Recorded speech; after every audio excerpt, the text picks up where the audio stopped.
जय श्री राम दोस्तों। Welcome to my YouTube channel Ved academy with Amit. आशा करता हूँ आप सभी लोग स्वस्थ होंगे, मस्त होंगे और व्यस्त होंगे। आज हम बात करेंगे महत्वपूर्ण दैनिक करंट अफेयर्स दिनांक 21 दिसंबर 2023 के बारे में।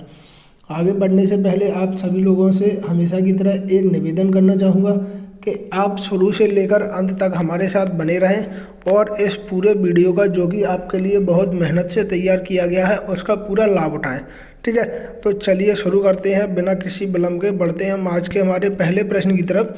आज का हमारा पहला प्रश्न है, मणिपुर ने निमोनिया से निपटने के लिए कौन सा अभियान शुरू किया है। ठीक है, मणिपुर राज्य जो है ना, उसने अभी हाल ही में निमोनिया से निपटने के लिए एक अभियान शुरू किया है। उस अभियान का नाम पूछा गया है यहाँ पे।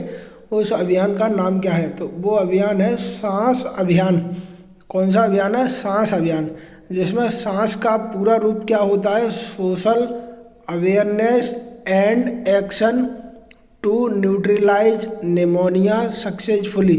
ठीक है, निमोनिया से निपटने के लिए मणिपुर ने कौन सा अभियान शुरू किया है? सांस अभियान। अब पेपर में आपके लिए प्रश्न आया कि सांस अभियान का संबंध किससे है? तो सांस अभियान का संबंध लगाएंगे आप निमोनिया से। किससे है? सांस अभियान का संबंध है निमोनिया से। तीसरा प्रश्न बनेगा, सांस अभियान की फुल फॉर्म क्या है? तो social awareness and action to neutralise pneumonia successfully. ठीक है, इतने तरीके के इससे प्रश्न बनेंगे जो कि आपको याद रखना है। बढ़ते हैं अब अगले प्रश्न की तरफ। आज का हमारा अगला प्रश्न है, पश्चिम बंगाल की पहली निजी कोयला खदान का उद्घाटन कौन करेगा? ठीक है, क्या प्रश्न है हमारा? पश्चिम बंगाल की पहली निजी कोयला खदान का उद्घाटन कौन करेगा? तो इसका उद्घाटन करेगा कोयला खनन कंपनी रश्मि ग्रुप। ठीक है, रश्मि ग्रुप कोयला खनन कंपनी है कि वो पश्चिम बंगाल की पहली निजी कोयला खदान का उद्घाटन करेगी। ठीक है, कौन सी खनन कंपनी? रश्मि ग्रुप। बढ़ते हैं अब इसी के साथ अगले प्रश्न की तरफ। अगला प्रश्न है हमारा आज का, अंतर्राष्ट्रीय गीता महोत्सव कहाँ शुरू हुआ? तो अंतर्राष्ट्रीय गीता महोत्सव हमारा हरियाणा के कुरुक्षेत्र में शुरू हुआ। कहाँ पे? हरियाणा के कुरुक्षेत्र में। याद रखेंगे हम। इसी के साथ बढ़ेंगे हम अगले प्रश्न की तरफ। अगला प्रश्न हमारा कह रहा है, जल उपयोग दक्षता के लिए फिक्की जल पुरस्कार 2023 किसे प्राप्त हुआ? तो जल उपयोग दक्षता के लिए फिक्की जल पुरस्कार 2023 एनटीपीसी कांटी को प्राप्त हुआ। ठीक है, अब आपको पता है एनटीपीसी का पूरा रूप क्या होता है? एनटीपीसी का पूरा रूप होता है नेशनल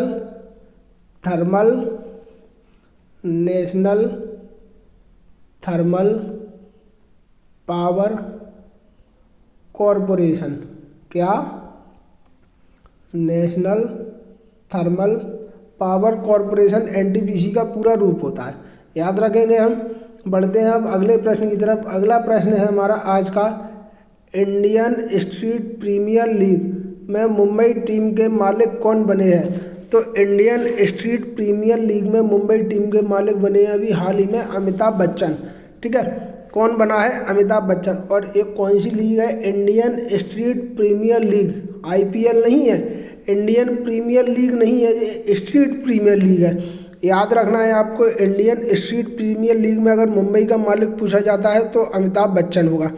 ठीक है, अब Indian street premier league Bharat का पहला tennis ball T10 cricket tournament है जो स्टेडियम के अंदर खेला जाएगा।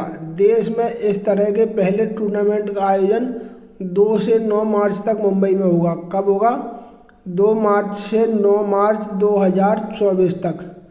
2 मार्च से 9 मार्च 2024 तक आयोजन मुंबई में होगा। इससे पहले अमिताभ से पहले अक्षय कुमार ने श्रीनगर टीम खरीदी है और ऋतिक रोशन ने बेंगलुरु टीम खरीदी है। वो इसके मालिक बने हैं। ठीक है, पेपर में एक प्रश्न आएगा, इंडियन स्ट्रीट प्रीमियर लीग में मुंबई टीम का मालिक कौन बना है? तो आप लगाएंगे अमिताभ बच्चन। अगला प्रश्न आएगा हमारे पास, भारत का पहला tennis ball T10 cricket tournament कौन सा है? कौन सा? भारत का पहला tennis ball T10 cricket tournament कौन सा है? तो इंडियन स्ट्रीट प्रीमियर लीग। इतने टाइप के प्रश्न बनेंगे जिनको हमें याद रखना है। अब बढ़ते हैं अगले प्रश्न की तरफ। अगला प्रश्न है हमारा आज का, रेसलिंग फेडरेशन ऑफ इंडिया, ठीक है, वर्ल्ड फेडरेशन ऑफ इंडिया, माफ करना यहाँ डब्ल्यू की जगह होगा, वर्ल्ड नहीं होगा, यहाँ रेसलिंग होगा। क्या? रेसलिंग फेडरेशन ऑफ इंडिया, ठीक है, के नए अध्यक्ष कौन बनाए गए हैं? तो रेसलिंग फेडरेशन ऑफ इंडिया के नए अध्यक्ष बनाए गए हैं संजय सिंह। अध्यक्ष कौन बनाए गए हैं नए? संजय सिंह। अब संजय सिंह से पहले इसके अध्यक्ष कौन थे? बहुत ज़्यादा विवादों में रहे हैं, ब्रजभूषण सिंह। कौन? ब्रजभूषण सिंह इससे पहले अध्यक्ष थे। संजय सिंह से पहले रेसलिंग फेडरेशन ऑफ इंडिया के अध्यक्ष कौन थे? ब्रजभूषण सिंह।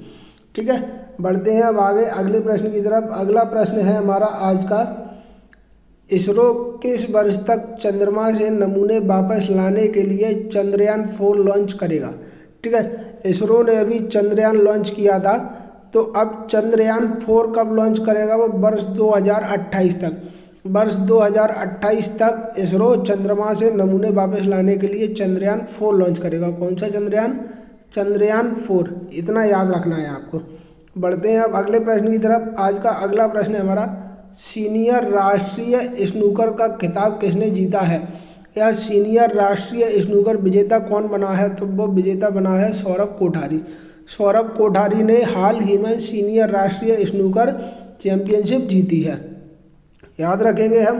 बढ़ते हैं अब इसी के साथ आज के अगले प्रश्न की तरफ। अगला प्रश्न है हमारा, 2023 के लिए किसने अपने उपकरणों के लिए राष्ट्रीय ऊर्जा संरक्षण पुरस्कार जीता है?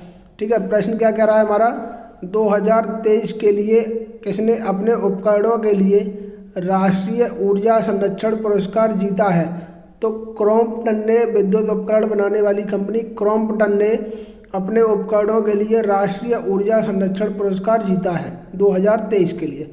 ठीक है, याद रखेंगे हम। बढ़ते हैं अब अगले प्रश्न की तरफ। आज का अगला और अंतिम प्रश्न है हमारा, सलाम बॉम्बे फाउंडेशन के लिए स्वास्थ्य राजदूत किसे नामित किया गया? ठीक है, यहाँ पर सलाम बॉम्बे फाउंडेशन के लिए स्वास्थ्य राजदूत किसे नियुक्त किया गया? या नामित या नियुक्त दोनों बात एक ही है। तो इसके लिए राजदूत नियुक्त किया गया अमृता रायचंद को। अमृता रायचंद को सलाम बॉम्बे फाउंडेशन के स्वास्थ्य राजदूत नियुक्त किया गया। ठीक है, आज का हमारा करंट अफेयर पूरा हुआ। आशा करता हूँ आप सभी लोगों को करंट अफेयर अच्छा लगा होगा। अगर आपको करंट अफेयर अच्छा लगा है तो प्लीज़ आप चैनल को लाइक कीजिए, शेयर कीजिए और सब्सक्राइब कीजिए और बने रहिए ऐसे ही हमारे साथ डेली करंट अफेयर के लिए। मिलते हैं कल नए करंट अफेयर के साथ, तब तक अपना ध्यान रखिए। हमारे साथ बने रहने के लिए आपका बहुत बहुत धन्यवाद।